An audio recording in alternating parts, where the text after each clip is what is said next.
Hey guys, welcome back to chapter 10 where we are making our way through the intermolecular forces. We have talked about London dispersion. Now we're going to move our way into dipole. So dipole-dipole interaction is defined as an attraction between polar molecules.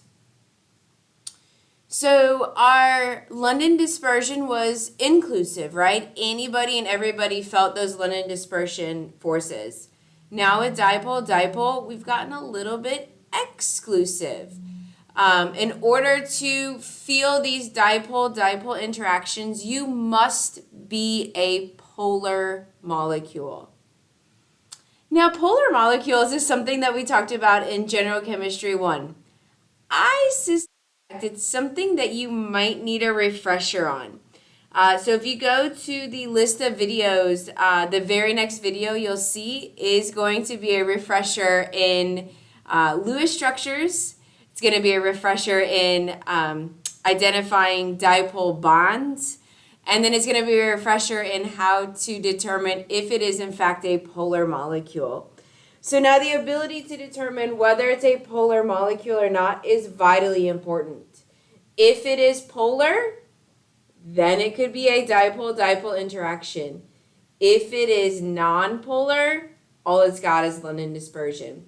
So that's a skill I highly recommend that you guys go get schooled on, and just making sure you understand how to identify a polar molecule. So back to dipole-dipole. We have determined that this is in fact a polar molecule. We've got a region of partial positive over here. We have a region of partial negative over here. So this is where we've got a large portion of the electron density. Over here we've got a region that is electron poor, or the absence of electrons leaves the positive charge. Okay.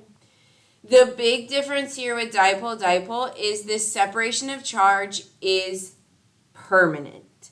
So there is a permanent polarity on this molecule. It is always going to have a partial positive side. It is always going to have a partial negative side.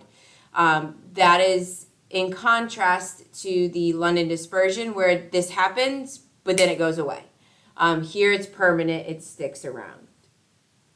So looking at how these polar molecules interact with other polar molecules, it's pretty straightforward, right?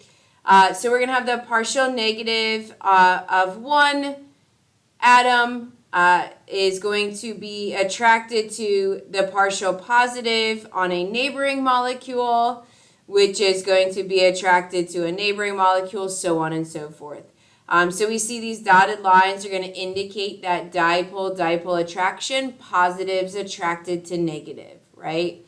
And again, the big difference here is this is a permanent dipole. So once this interaction or this connection has been made, there's going to have to be something that disrupts it, right? It's not going to be a fleeting attraction. It's going to be an attraction that sticks around. So that's one of the reasons that this is stronger than London dispersion. So in summary, molecules with a permanent dipole, so a polar molecule, display this dipole-dipole attraction. Dipole-dipole attractions are stronger than London dispersion because that's an interaction that once it's made, it sticks around. It's not fleeting. It also is a stronger intermolecular force because it's an additive force. So remember, all molecules feel dispersion. So now that we have this polar molecule, it is feeling those dipole-dipole attractions, and it is also feeling those dispersion forces as well. So it's an additive effect. So having those permanent dipoles makes this stronger than London dispersion. Like I said, I'm going to do a whole video on how to determine the polarity of a molecule. But let me just quickly show you what this looks like as we start to get our molecules a little bit more complex. So here we see a molecule that's going to have some polarity associated with it. Just very quickly, this carbon-hydrogen bond, I'll explain the why in the other video. But if you can go ahead and commit to memory that a carbon-hydrogen bond is non-polar, that's going to be very, very helpful. So anytime I see this carbon-hydrogen interaction, there's no separation of charge. There's no negative and positive. That's going to be a neutral bond.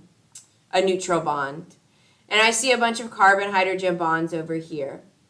The bond that I'm going to hone in on is this carbon-oxygen bond. So if we look at the electronegativity difference, we'll see that there is a separation of charge here, with the partial negative being on oxygen, partial positive being on carbon. Okay. So when I look at this molecule in 3 dimensions, I'm going to see kind of neutral over here. I'm going to see neutral over here. But there is going to be a region of polarity right here in the carbon and oxygen. So what I see is an electron-rich area up here. So the partial negative is going to be up here following those electrons. And I see an electron-poor region down here. So it's going to be left with the partial positive. When this molecule comes into contact with other molecules like it, what we're going to see is that that interaction is going to look like this. So there's going to be that dotted line here, and then it's going to interact with the bottom side of another molecule. So this side right here, it's going to interact with the bottom side of another molecule, and then we'll have that oxygen up here who's going to interact with somebody else. So this London dispersion force continues even as these molecules get bigger. This dipole-dipole force continues even as these molecules get bigger. But it's going to be whole regions of the molecule that are attracted to one another, as opposed just to individual atoms. So we'd have a region of partial negative, a region of partial positive, and that whole region is going to be attracted to one another. So that's dipole-dipole in a nutshell. The hardest part about dipole-dipole is not understanding the concept. The hardest part is identifying the molecule as a polar molecule.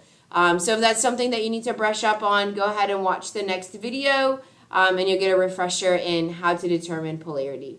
I hope you guys found this helpful.